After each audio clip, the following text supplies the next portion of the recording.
Okay, so this is the 3D model of the rotator cuff. So essentially it's most of the shoulder.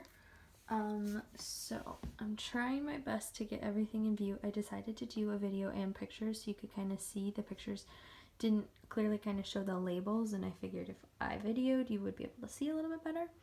So down here to start we have part of the bicep, and then the long head of the bicep connects over the top of the head of the humerus, kind of into the scapula, but essentially just over to the top of the head of the humerus.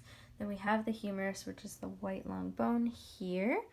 Then over here we have the scapula, which is kind of this steak looking shape that was created, but due to the muscle you can't fully see it, so the little labels on like the one white part that was still showing. So then this is from the anterior view.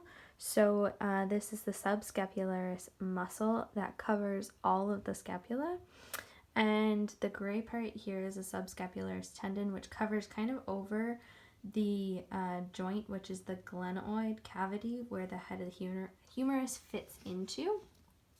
Over top here we have the clavicle that's running along, and it's attached back here, which I'll explain that in a minute. At the top here is the top of the scapula, also known as the coracoid process. And so if we rotate this just a little bit, then down here we have the coracohumeral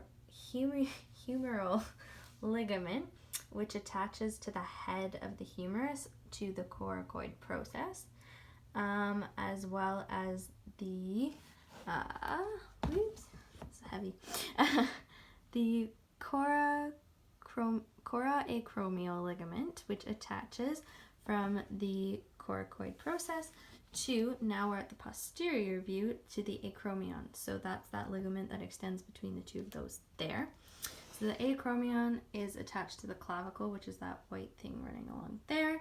And so this is the anterior view of the scapula, and running across the back at the bottom there is the infraspinatus muscle, and then that's the infraspinatus tendon, which wraps around the posterior part of the head of the humerus. And then we have the supraspinatus muscle, which kind of runs along the top of the posterior scapula, kind of crosses over down to the middle of the head of the humerus here.